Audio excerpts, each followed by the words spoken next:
नमस्कार, अणुमधू किचन मध्ये आज आपण पिकलेल्या केळ्यापासून आप्पे बनवणार आहोत। हे आप्पे तुम्ही नाश्त्याला किंवा मुलांच्या डब्याला बनवू शकता।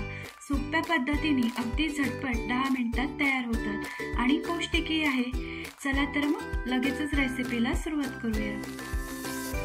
आप्पे बनवण्यासाठी इथे मी 2 पिकलेली केळी घेतली आहेत। 1 कप बारीक रवा, अर्धा कप गूळ, आवडीप्रमाणे ड्रायफ्रुट्स आणि अर्धा चमचा बेकिंग सोडा।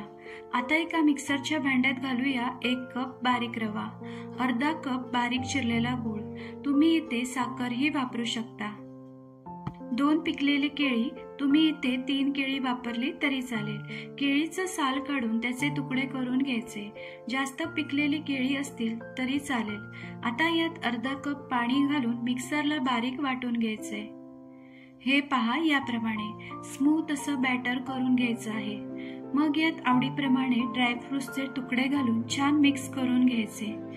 इथे मी काजू व बदामचे तुकडे करून घेतले आहेत। मग यात अर्धा चमचा बेकिंग सोडा घालून यावर 1 चमचा पाणी घालायचं, सोडा ऍक्टिव्हेट होण्यासाठी, आणि छान एकसारखं मिक्स करायचंय। तर पहा, सोडा घातल्यानंतर बॅटर मस्त फुलले, छान एकजीव झाले। अगदी कप केक सारखेच हे आप्पे चवीला लागतात। एकदा नक्की करून बघा। आता याचे आपण आप्पे बनवूया। त्यासाठी गॅसवर आप्पे पात्र गरम करायला ठेवलंय। यात तेल किंवा तूप घालायचं। लक्षात घ्या, गॅस एकदम कमीच ठेवायचा, कारण आपण यात गूळ घातलाय। आप्पे पात्र जर जास्त गरम झालं तर आप्पे करपण्याची शक्यता असते, त्यामुळे गॅस एकदम कमी ठेवायचा। आता यात आप्प्याचं बॅटर घालून घेऊ। खूप जास्त भरून बॅटर घालायचं नाही, थोडंसं कमीच घालायचं, कारण आप्पे फुलून वर येतात।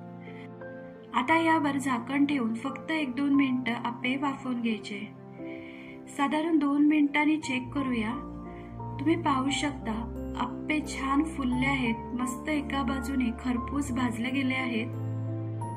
आता आप्पे उलटे करून दुसऱ्या बाजूनेही छान खरपूस भाजून घेऊ। केळीच्या फ्लेवरचे हे आप्पे लागतात। एकदा नक्की करून पहा। नाश्त्याला बनवू शकता किंवा मुलांच्या डब्यालाही बनवून देऊ शकता। एकदम मस्त लागतात आणि बनवायलाही सोपे आहेत। तुम्ही पाहू शकता, मस्त जाळीदार मऊ लुसलुशीत केळ्याचे आप्पे तयार आहेत। लहान मुलांना तर हे आप्पे खूपच आवडतील, अगदी केक सारखेच लागतात।